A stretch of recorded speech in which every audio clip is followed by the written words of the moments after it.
How's it going, everybody? Welcome back to the next episode of Skol Experience. Now, we do have some breaking news to get into and talk about, but first off, as you can tell, I got another guest this week. Today we're joined by Jack of 10,000 Takes Podcast. So we're going to give you a little bit of time, Jack. Tell us a bit about yourself and how you came to be a Vikings fan and all that fun stuff.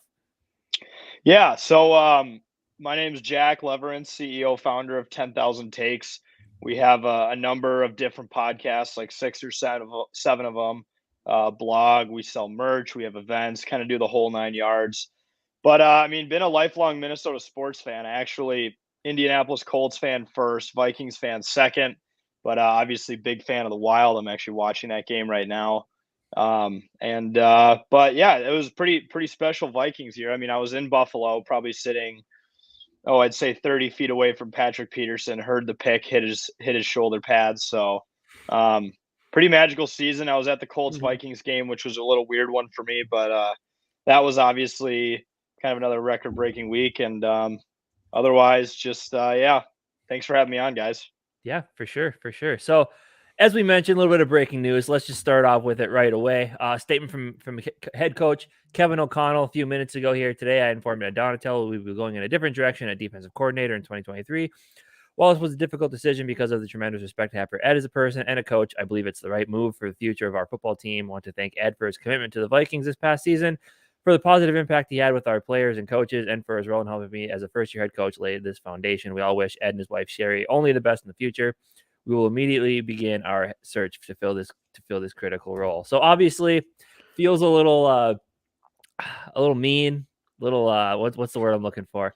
It doesn't necessarily feel right to be celebrating and talking about a guy that just lost his job, but obviously we all know what the NFL is. It's what have you done for me lately type of league, and yes, exactly, not for long. And with a defense like we had this year, which was the main reason that we didn't win, that we didn't move on in the playoffs, it was a move we all saw coming.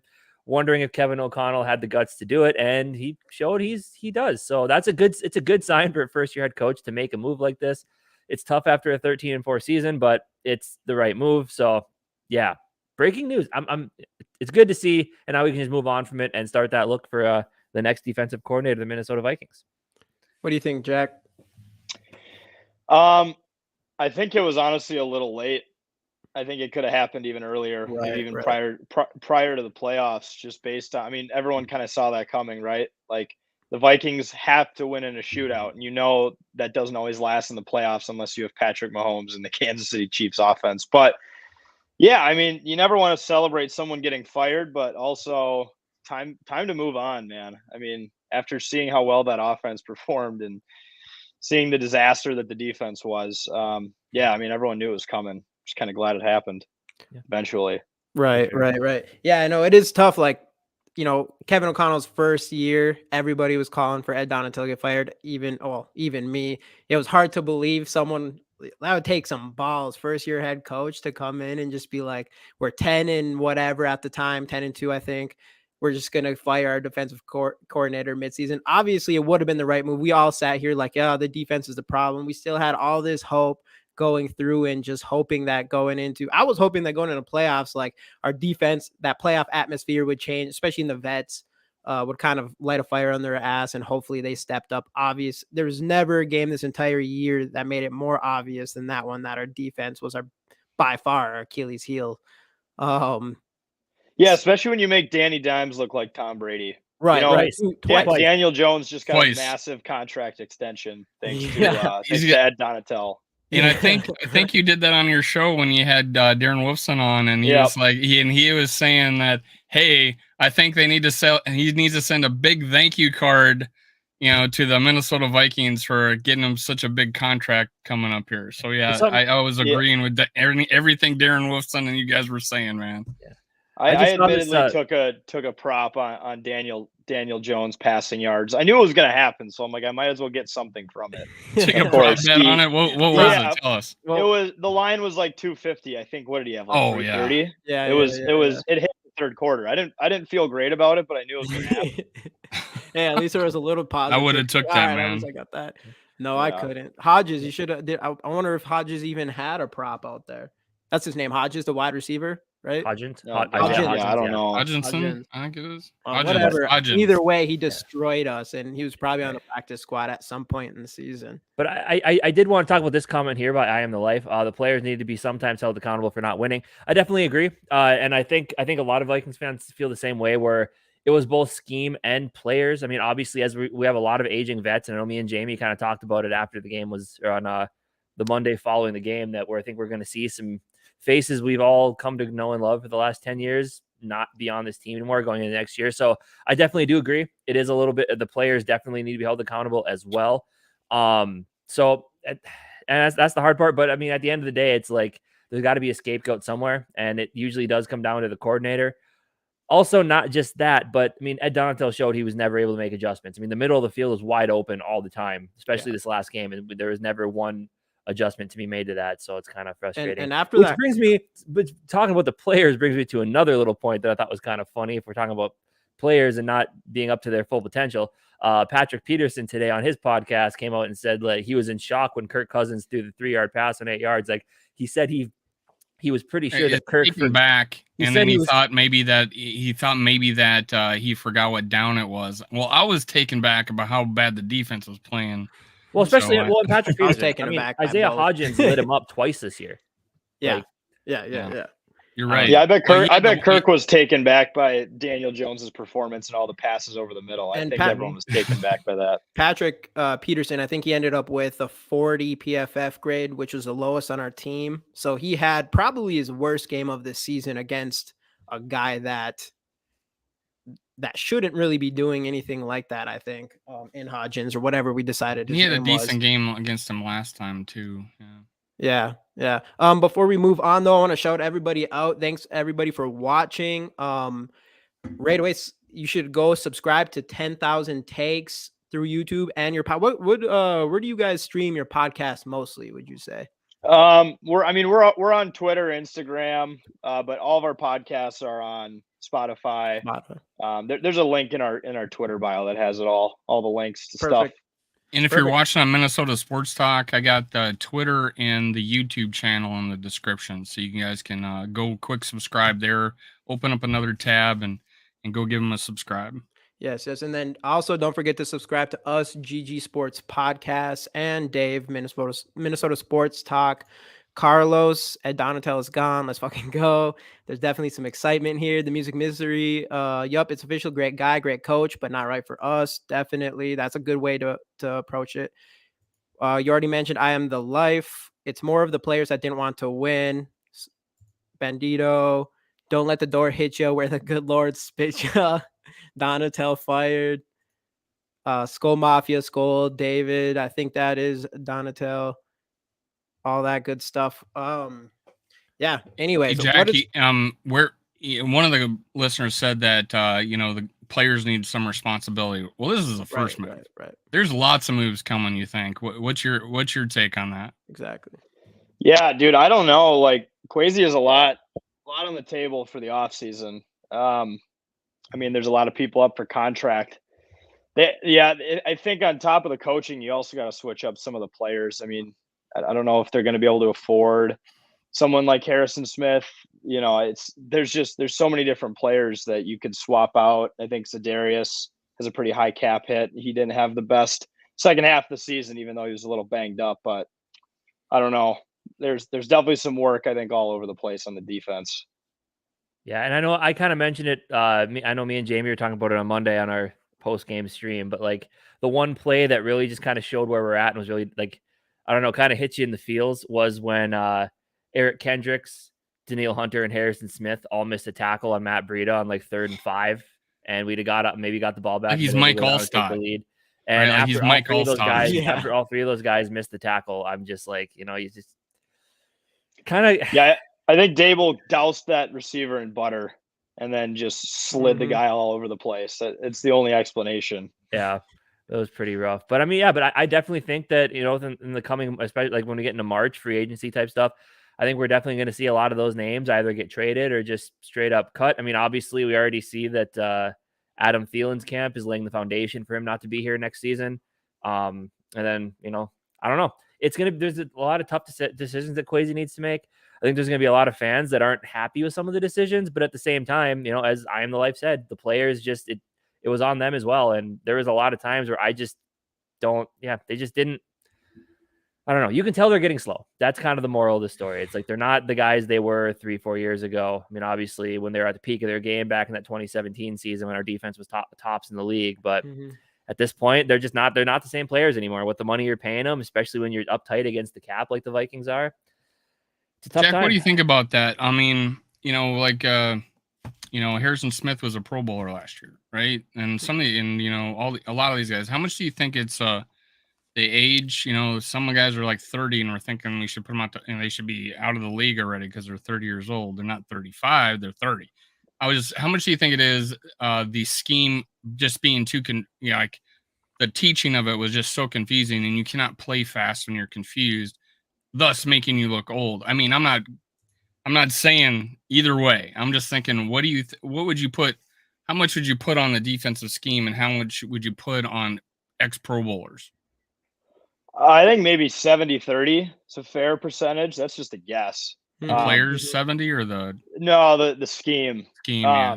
I lean that way, man. Yeah, I agree. There's enough good guys on that defense still. I know that age is a thing and shit changes fast in sports. Someone who's a Pro Bowler one year can be complete dog the next year. So I think it's way more easy to blame Donatel. I'm gonna say 70-30.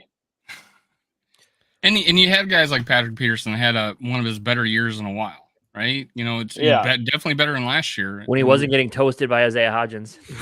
Yeah, it even felt like the defense was better in the first half of the season. I don't know what happened like halfway through the season, because if you guys remember, they gave up a lot of points, but they would always make some clutch play at the end. Right. And that's kind of what that magic kind of ran out. Right. Yeah, and that's kind of what it was. Like a lot of times it was a prime player, like a big time player forcing jumping around or forcing some sort of a turnover. An individual effort. Right. Yeah. Right. Exactly. That strip against the Bears was electric. I'm thinking back to plays like that. Yeah. Exactly. And then I was at the Jets game when Cam Dantzler jumped the route in the end zone. Obviously, Jack, you said you were at the Bills game when Patrick Peterson jumped the route in the end zone. Right. So it's a lot of like those type of plays where these guys, but when they were forced just to play actual defense and they couldn't get those turnovers, you really started to see the cracks in the armor, I guess. And I think the issue was too, it's like you were transitioning 4-3 players into a 3-4 scheme in one off season.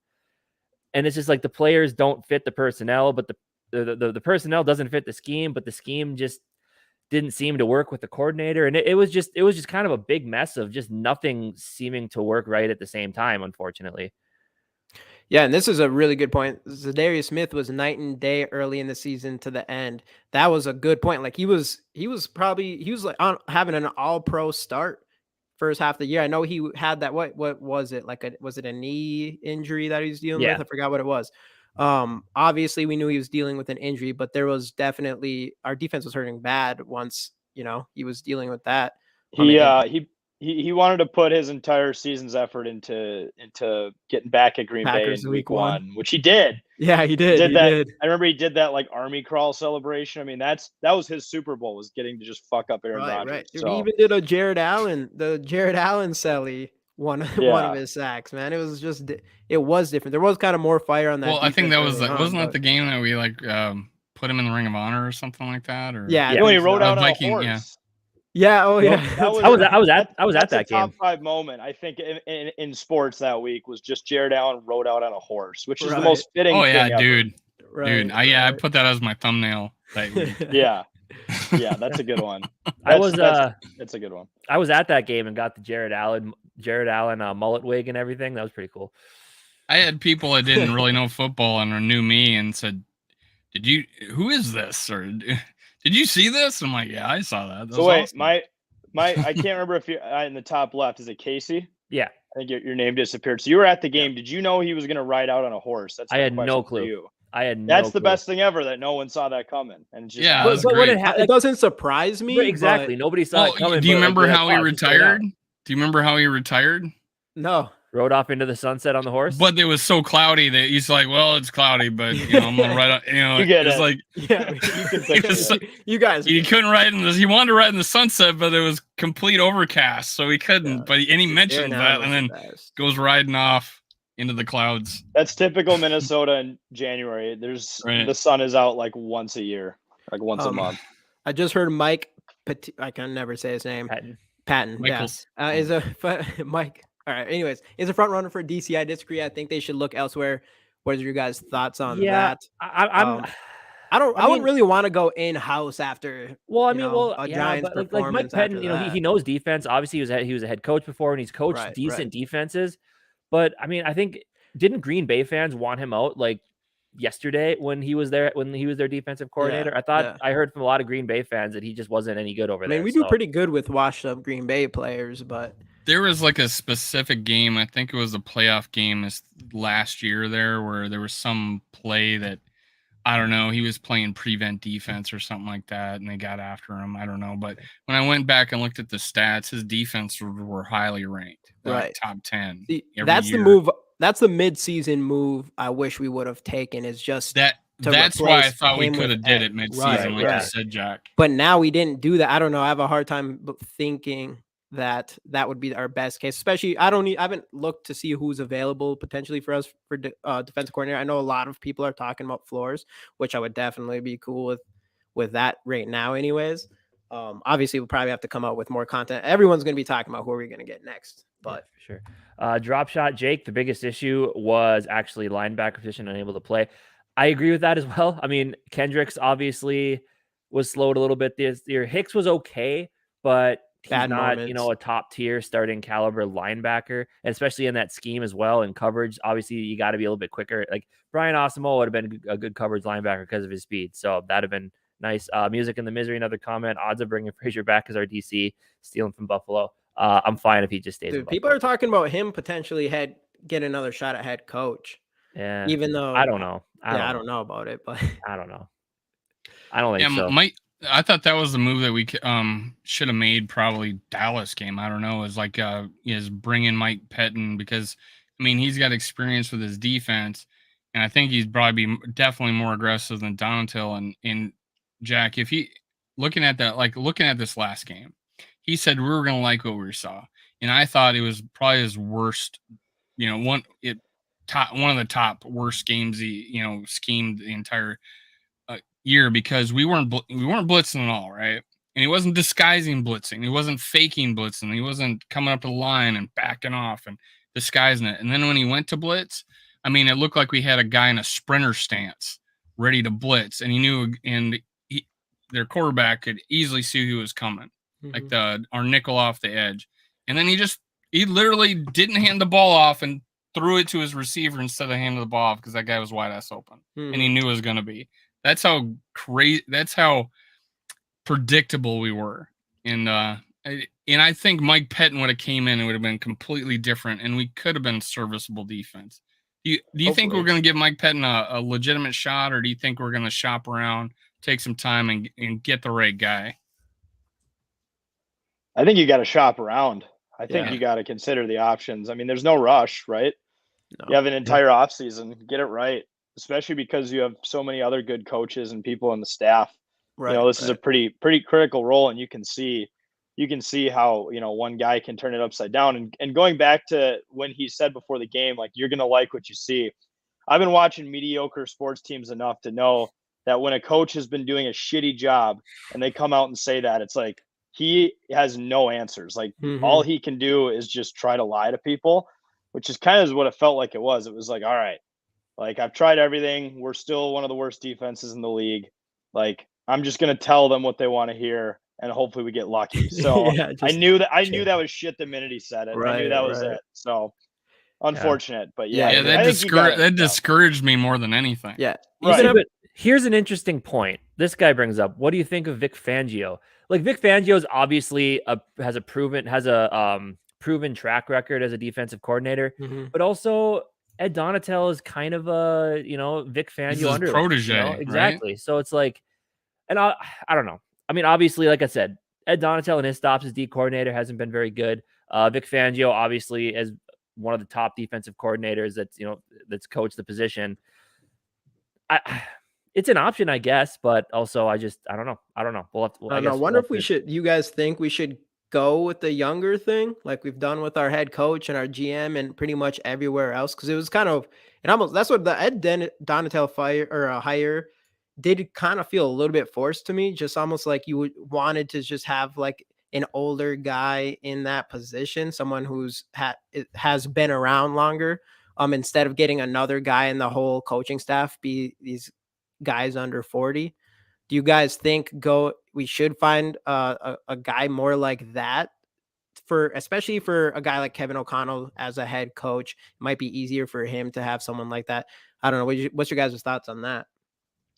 It's the older guys that always scare me for whatever reason. It seems like that's been the trend lately with coaches, is like the young ones are the ones who not only you can have for a while, but are more up to date with the game.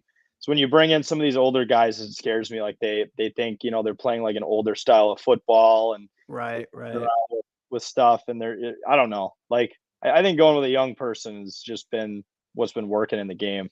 Yeah. And especially since a lot of obviously the older generation of players getting kind of weeded out and the younger guys are coming in, and those younger coaches might know how to, especially like we saw with Kevin O'Connell and Justin Jefferson this year. It feels like that connection just works out pretty well. Yeah, they can relate more, especially when we're going young, when we're probably going younger on defense after this offseason. Yeah, for sure. But Belichick's protege hasn't always worked out, and you'd still want Belichick. That's also very true. It's also very true. Belichick is, kind of the same thing. Belichick's a proven coach, and I guess his guys haven't always succeeded at their next stops when they take over as head coaches in places. So that's definitely a fair point. Then Ed was there to help Kevin transition, which could also be true.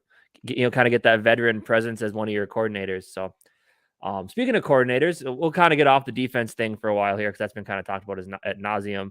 It was announced earlier that Wes Phillips was also Chargers reached out to interview him, and he turned him down because he wants to stay here and thinks we're building something special. So when a guy turns down a chance to be a play calling offensive coordinator to stay with Kevin O'Connell, obviously a guy he knows and respects, and thinks that something could be good here, it's like that's a good thing to hear, and that's makes you happy that Kevin O'Connell is here. I definitely don't. I mean, I think he has some room to grow, but I definitely feel like, obviously, as we all know, I think a lot of people feel like he was the right choice and is proving to be exactly what we thought he would be coming into this team, bringing in that new attitude and stuff. So it'll be interesting, though. I wonder if he'll put more on Wes Phillips' plate or what he's going to do, because I honestly was in the camp that kind of wishes he would have maybe stepped back from play calling duties a little bit and handed off to somebody else to become a complete head coach.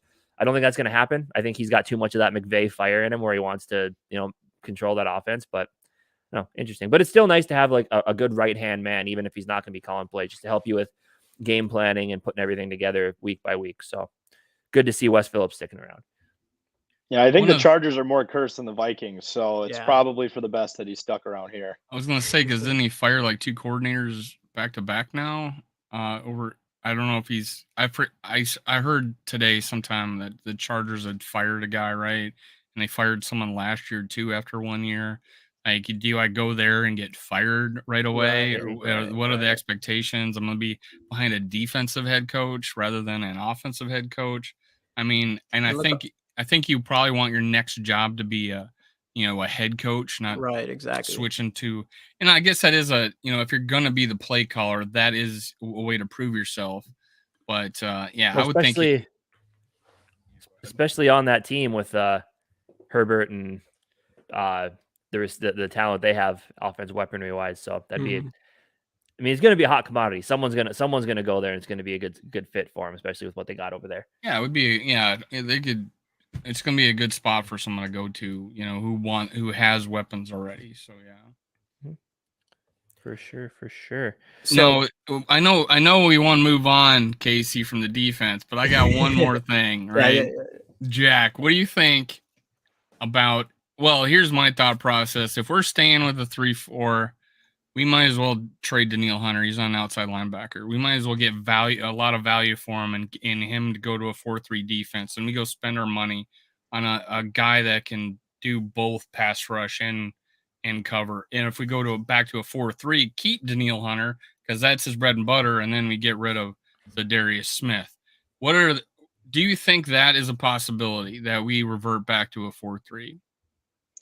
It's possible. I guess it just depends on who's running it, how they assess the players, and I know there's a lot of factors there, but I'm just in the camp of whatever works. Honestly, Well, whatever the here's players wanna play. one added feature to that. Our defensive line is we got 4-3 defensive tackles playing defensive end, and then we don't have a Right. true nose tackle for a 3-4 that could really is known to get pressure up the middle. We're not getting to the quarterback with those three guys, and I just thought, well, we I think instantly fixed our defense with a 4-3. We got traditional defensive tackles.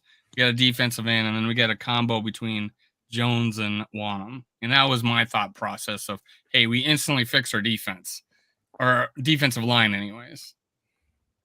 That was my thought. What do you think of that? Do you think that's a reason to go back to the 4-3? Yeah, it could be. I mean, you mentioned Hunter. Like, Hunter would be a great guy to keep around if possible. Right. Same with Smith. I think, yeah, like I said, I think this offseason you just got to start from square one, and figure out whatever's going to work based on the players you have, based on whatever the coach wants to run, and you just go for it. So I think they just got to be open to anything at this point. Anything would be better. Now, you've probably seen, and I think you guys discussed about it, about how players, like people on Twitter and different venues, let's call them, were like, burn it down, get rid of trade off Cutter, get whatever with Cousins, and then start over right now.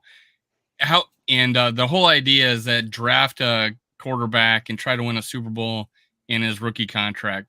What do you think is more possible? And I did a poll on this. What do you think what is more likely to happen for a team? Go get that rookie quarterback, go get that quarterback that wins the Super Bowl on his rookie contract, or turn around a defense in 1 year. What do you think is more possible? To me, it's more obvious that you have to keep Kirk. I don't think you can get rid of I don't think that makes sense. I mean, you said it yourself, like, the defense is the problem. Invest all resources in the defense right now. Like, they're like I said, first, I'm a Colts fan, and I can't tell you how much you miss having a reliable quarterback until you don't have one for 5 years. So, like, that side of me is saying, be thankful of Kirk. That's a good, solid quarterback. Invest in the defense, and heck, if you're able to steal a quarterback somewhere, a young quarterback rookie, have him sit behind Kirk for at least a few more years. Maybe extend Kirk 2-3 years and call it quits at that. Maybe, I don't know, but after Brock Purdy, I'm drafting a quarterback in the 7th round every year. Yeah, who cares? You don't need a first rounder anymore. You can get one in the last round. I think you got to keep him. Well, and how you guys feel about that? Well, for sure. I agree, mainly just because I've heard people say, yeah, blow it up, start over, get a new quarterback. Well, if you want to do that, then Justin Jefferson ain't staying here, because he's not going to want to sign big money to stay in a rebuild. Yeah. If he's the best receiver in the league, a big upstart rookie coming in, that's fine. But at the same time, it's like, does that help me win right now? Is that going to win me a Super Bowl in the next couple of years? Because I think everything Justin Jefferson's saying about, like, how, like, yeah, money's not that important, I just want to win, I think that's true to an extent. But also, I just think it's, jockeying just so he doesn't seem like that diva receiver, just in case he does make it to the free agent market for whatever reason. But, like, at the end of the day, like, the guy wants his money, yes, but he also does want to win. I think that's a large extent of it. So you're not going to convince him to stick around for a rebuild. And how are Kwesi Adolfo-Mensah and Kevin O'Connell going to be like, oh, hey, guess what? So it was our first year. We went 13-4, won our division pretty handily. We have we have a defense to fix. Yes, we know. But yeah, we're just going to, kind of take a couple years off and start rebuilding things. How do you feel about that? He's going to look at them like they're a bunch of idiots. And he's going to say, I'm going to go find a place that'll pay me and I can go win football games. So see you guys later. And if the Vikings let Justin Jefferson slip out the door, do you know how many fans are going to be calling the Vikings front office a bunch of idiots? Like, it's just, when I hear people say blow it all up, it just doesn't make sense to me, because then you're going to have to sacrifice the best wide receiver in football now, and who knows where he'll end up by the time his career is over. So yeah, I personally think that Kirk is the direction to go, just if only for that reason. He's a steady hand, he's a steady force, and Justin Jefferson knows it. I mean, Justin Jefferson knows he has his limitations, but who doesn't? So I'm going to go with, I think, extend Kirk I'd give him another year. I don't think Kirk's an elite quarterback by any means. And I understand like the Justin Jefferson thing, which that's why I say keep Kirk. Obviously, Kirk will be around next year. Keep him for another year. I definitely want us to go for some sort of younger quarterback that can take over for Kirk eventually. I don't care how we do it. I just think I think it's hard to win a Super Bowl. It's all about the Super Bowl. I think it's hard to win a Super Bowl without an elite quarterback. And throughout Vikings histories, we've only had one elite quarterback, in my opinion, and that was Fran Tarkenton. And those are the only Super Bowls we've ever been to. So I think even if we can change our defense in 1 year, which we did actually do when we hired Zimmer the first time, do I think Kirk is still that guy that for sure can bring us to that chance to win the Super Bowl? I was hoping so this playoffs. He played a fantastic game, one of his best, definitely his best playoff game. I don't know, that Saints one was pretty good too. But he hasn't even had a lot of shots in the playoffs. But obviously coming down to that last play, 4th and 8, throws it under end of the season. It didn't give me what I was hoping for going into the playoffs because I wasn't coming into the season super confident with Kirk. I thought he played fantastic the entire season. All the comeback victories was amazing. But man, when it really mattered, you made that decision, which scares me for playoffs in the future, even if we have a good defense. So I do think it's a league that it's hard to win Super Bowls unless you have an elite quarterback. And, we can teeter-totter with a guy like Kirk for the next few years, but I have a hard time believing this is when we're going to win a Super Bowl is with Kirk under center. So that's where I am at with all that Kirk stuff. I'm going to pull my age on you, Jamie. We had Warren Moon for 3 years. We had Brett Favre. Brett Favre. I would say Brett Favre, but 40-year-old Brett Favre. I would call him as the elite quarterback. I know, but I think what you and I all want is a guy that is our franchise quarterback for 10, 12, 15 years. Yeah, we do, but we want like a Mahomes. Obviously, all right, we're not like what's the chance you're going to ever get a Mahomes? But Josh Allen, Joe Burrow. I like Justin Herbert, even though he didn't show a lot. Trevor Lawrence is stepping up. There is teams getting these young people think like you can't get these. It's wishful thinking getting these elite young quarterbacks or whatever. But we've seen other teams that are bottom feeders like us do it. Not bottom feeders. I want to say we're always in the middle. That's why we can never get any of those guys.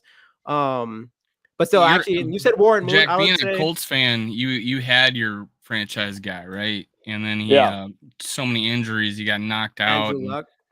He walked away, and it's been a disaster ever since. You've had 6 QBs, I think, in the last 6 years. So we've had 26 starting quarterbacks since Brett Favre took his first start in Green Bay. We've had 26 different starting quarterbacks. Mm-hmm. Kofi, great point here. Draft a quarterback next year, let him sit behind Kirk for 2 years. You should always look for a quarterback. I definitely agree. You should always why not draft a quarterback every year just in case you end up with a Brock Purdy? But also this year might not be the year to do it unless you're going to be able to trade off Daniil Hunter for some picks or something. But because with 4 draft picks and a lot of needs on defense and probably still some needs along that offensive line as well, it's tough to justify. I mean, I don't know. It's tough to justify taking a quarterback when Kirk's coming off a season like he just came off of. But I think it's a weird spot. I think you can get a younger quarterback. Like, I don't think you're in a weird spot. I don't think Kirk Cousins has proved enough to say like, no, they should not even think about like Aaron Rodgers and Jordan Love. I don't think it's what picks in 100 holes on defense to fill. Yeah, but I don't know. That's the question. Pick someone. I don't think you win I have a hard time seeing that we're gonna win a Super Bowl. Well, the reason like last year, you can. Jack, you can give me your thoughts on this one. The reason why I was like, we need to draft a quarterback last year is because we had no backup quarterback. Yeah, I mean, that was horrible. I did Sean Mannion. no faith in Sean Mannion, no faith in a little faith in Mond, very little. And I'm like, okay, we got these guys are dropping into the 3rd down, and I was high on I think Ritter, and a couple other guys, and even including a guy that I think went undrafted, and I'm like, pick him up, but we did. I feel like now we fixed it. We can re-sign Nick Mullins. I don't think anybody's wanting him to be their starter. I have faith in him as a backup quarterback. So now I'm thinking, okay, we draft a quarterback and we put him on the practice squad. He gets nabbed. We just wasted a pick, and that's my worry there. So we would have to keep that quarterback. We really like him on the 53, which we kind of need for defensive purposes or whatever. So the fact that we have a Nick Mullins right now, I don't know if this year's the right year because we only have 5 picks in the draft this year. And I don't think we have the ammunition to move up to get a guy or move around. This seems like a year where Kwesi's going to move down just like he did last year and accumulate picks to try to fill all those needs. How do you feel about what his strategy is? Quarterback kind of seems out this year to me, but hey, we might take a flyer or bring in a UFA but those picks and moving down. Do you think he's going to be like that this year? Yeah, I mean they definitely need bodies. I can see them going after a quarterback. Yeah, maybe not this year, maybe next year, because that's definitely the move. Get a guy for maybe like next year, develop him for 2 years, maybe keep Kirk around and then do the transition. Because while I think Kirk is capable of being the guy with a way better defense, you do definitely need to start planning for the future because he's not going to be around forever. Have you guys seen the crazy theories people throwing about like trade the house for Lamar Jackson? Yeah, no. Yeah, I wouldn't take that. That would be the most outrageous thing ever. But I can't believe like people are actually saying that this week. I'm like, you're talking about taking a humongous risk for a guy who's been on and off from injury, who didn't even play in the playoffs this year. Mm-hmm. I shouldn't have been surprised, but I did see people asking for that. And once he gets one more leg injury and can't run like he used to, he's not a good pocket quarterback. And another thing is, like you said, Brock Purdy with the 7th round pick. I do think like even if we go after a quarterback like that, even if it's late, I'd like to see, the earliest we've drafted a quarterback recently was Kellen Mond. That didn't work out, 3rd round. But Casey made a good point on one of the podcasts that we've had recently where the 49ers went in the season with Lance, knowing they're going to be their star quarterback, hopefully, and Jimmy Garoppolo still on the roster, and they still went and drafted a guy like Brock Purdy, even with all those players in front of him. And I do think that is in my opinion, I mean, I think you got to take whatever chance you can get at having that quarterback for the future potentially. Even for Rapp, one of the things with Purdy though, one of the things with Purdy was anybody could have took him, right? Like anybody could have brought him on the 53 all year long. They were, they're lucky other teams didn't like him also. We lost we lost our practice squad quarterback, right? That we liked. And then now we have what's his name that we picked up that was picked top 10 overall? Josh Rosen. Yeah. Look at Jack Rosen. He was, there was discussion of him going number 1 that year, and now he's our practice squad quarterback. And it's only been 4 years, maybe. So yeah, it's a big risk. But they did luck out the fact that nobody else saw what they saw, probably. Right. But they also were good to not take that off the table just because they had their future at quarterback and stuff. And that's what I'm saying. Like for us, I don't think we should look at Kirk as that quarterback where we feel like we're going to like disrespect him or something just because, especially even if we pick the quarterback early. I do believe like our defense absolutely has to change, and I want our team to be somewhat good. So this year, you're right, it's probably not the best time to pick. Yeah, especially early. You're just talking about we got like 5 picks. Yeah, right. Unless you really like someone, unless you really you gotta really like somebody, or something like that. Yeah. But Jack, is there a guy you really like? Is there a guy you really like out there? Or Indy or the Vikings? I like CJ Stroud a lot. That's kind of who I've been eyeing down, but I don't know, man. I'm not the biggest draft guru, so I couldn't give you the best opinion. But if the right guy's there and it's a steal, I think you can't say no. But otherwise, stack up the defensive bodies. We need them. Or like you guys mentioned, that offensive line too. I knew when O'Neal went out, I was like, that might be the kill shot, because that was kind of always the other concerning thing outside of Darrisaw and O'Neal is the offensive line. I mean, Darrisaw and O'Neal are great, but outside of that, it's tough. Udo stepped up pretty well actually in O'Neal's placement, I thought.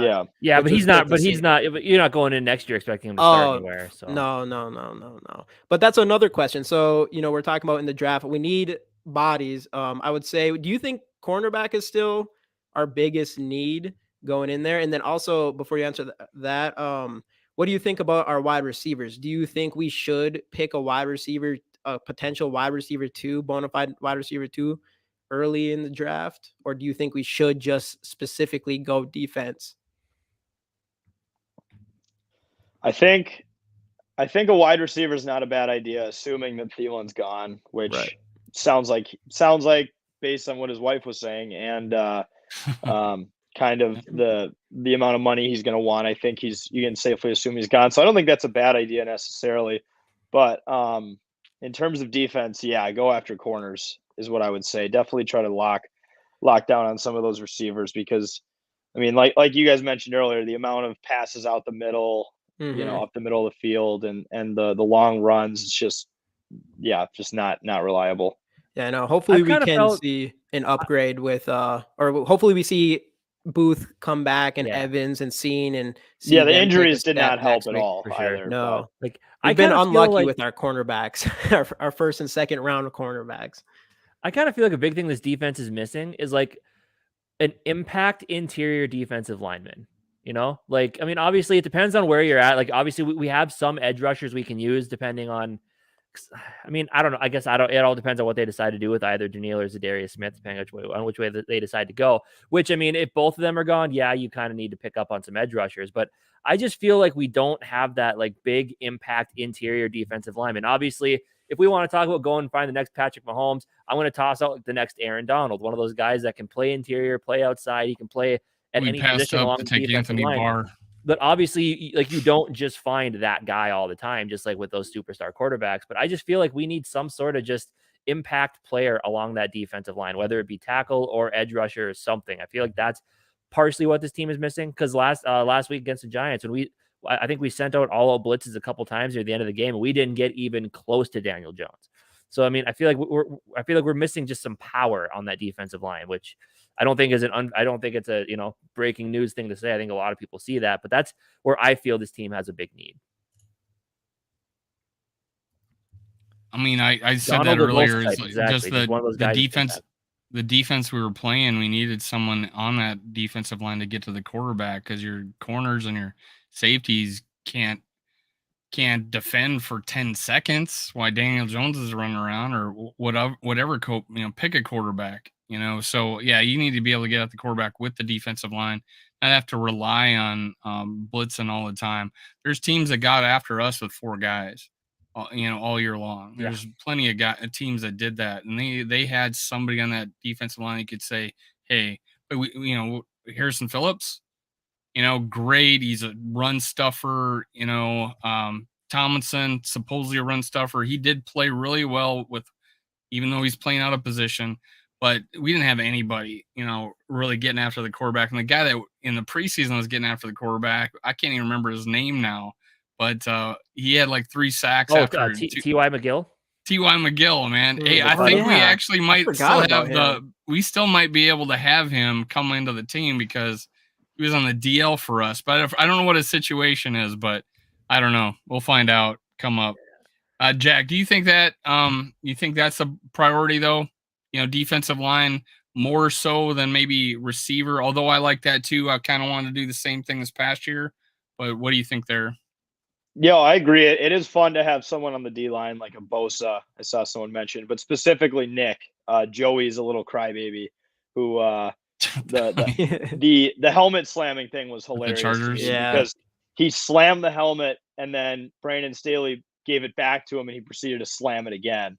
So but like you said, someone who's fun, who puts pressure on the quarterback that's fun, like a Bosa type or I agree. And when he played against us, he didn't do shit against us. When we played the Chargers, which was great. Yeah. But I don't know. But that's the thing with this team. It's like it's such a weird offseason because you feel really like 13-4, new head coach. Everything feels good. The culture feels good. It feels like a lot of players want to be here, which is amazing. But at the same time, you're also just like, looking at they're going to have a first place schedule next year. Just looking at the teams that they're going to play is rough. I mean, just the 2 that stick out to me right now outside of the division where Detroit could be dangerous. Green Bay always has a chance to be dangerous.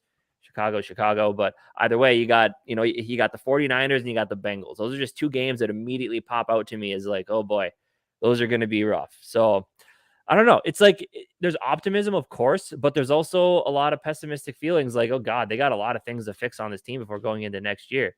But I feel like with the leadership we have and how smart Kwesi is, and he's already kind of started building towards that with last year's draft. And he said during his presser yesterday, he's like, we kind of felt like this draft was going to cover for 2 drafts because we had more picks than most people would thought we would have had with the trading we did.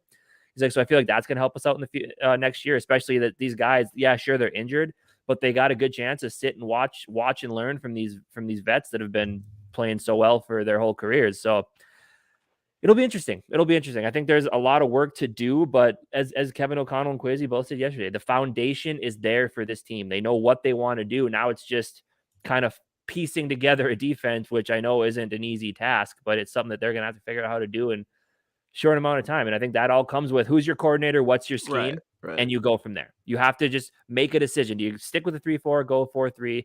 Whatever you decide, you just got to start putting the pieces together for it. Because your offense, I mean, the offense is solid outside of a number 2 receiver and offensive line, which again is, it's tough. And it'll be interesting to see what happens with Delvin Cook. A lot of people are thinking that Delvin Cook's going to be gone. Just his cap hit and everything that he might get released. I don't know his whole cap situation and how much we save or anything like that yet. But I know a lot of people are talking about that. Jack, I guess let's ask you this last question and we'll pop off here. But what do you feel about Delvin Cook? Do you think we should hold on to him, or do you think he is just too pricey for a running back? Yeah, it's kind of weird with that because you do have a guy like Madison who's a solid backup, but I think you got to hang on to him. I just don't know how many options are going to be available this year. And Cook, people forget, he did have a lot of like monstrous plays this season. I can think of the one, speaking of Buffalo, the big, I think 70, 80-yard run he had, I think really sparked the comeback. The Colts. Yeah, he won 3, and then Miami. Those are the 3 games he won for us. He was like, not that Delvin Cook's under the radar at all, but like he was sneakily like an under the radar, like very valuable player over the course of the year because he had a lot of those long runs, light a fire under the offense's ass, and then they'd start some of the miraculous comebacks. So right. Plus he's solid in the red zone. He's a good tough runner, especially if you need to punch in, on the goal line. I think he's always been good at that. So I think you got to keep him around. I know it's expensive, but what good running back isn't going to be expensive? Right.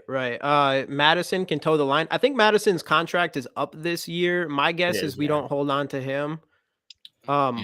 He's like, I like Madison, but obviously you don't need to. He's going to want some sort of money. He has potential to be a feature maybe somewhere if he gets the right opportunity. Guys, one guy that no one will be paying attention to as a quarterback next year is Kedon Slovis. Dude is a hidden gem. Watch his tapes, moves well in the pocket, isn't afraid to take chances. I will go and check him out. Like we're going to dive into a lot of the draft stuff this offseason. So any of these like hidden gems and stuff would be nice to kind of look into because, I don't really get past like the first 3 rounds of talent generally. Yeah. Jamie, the way you are with Kirk is the way I am with Delvin Cook, and I'm just like, it's fine, get rid of him. He's solid, but one of the things he's talking about quarterbacks. One of the things is that we can prepare for a year from now, right? We can prepare. We can see that's our goal. Hey, we could get the guy we want. Hey, yeah, Jack, Kirk's going to be on this roster no matter what this year. I feel like we're cutting it close for you. I appreciate you coming on, man. Don't be a stranger. I would love to have you back sometime this off season or the next. Thanks for coming, man. I appreciate it. Yeah. Any last words for us? I'll let you go, Jack, and I'll finish this up. No, thanks for talking, guys. It takes a lot of bravery to get on the mic and talk about this after the way last week ended. So it helps. Oh, sorry. I was going to say it helps a little bit. I was going to say you guys are troopers for already thinking of next season because for someone like me, it's really hard to do that until like basically hockey's over. Yeah. And Jamie, before you go, also guys, I got Luke Braun from Locked On Vikings right after this. So just switch over to that show and you can have another hour with me. I know you love it, right? All right. Go ahead, Jamie. I was just going to say it definitely helps a little bit that, the guy that we kind of put most of the blame on has been released right before coming onto this podcast. So it's like, all right, so that's figured out. So now we can kind of like, think of the future and can think of different defensive coordinators potentially there.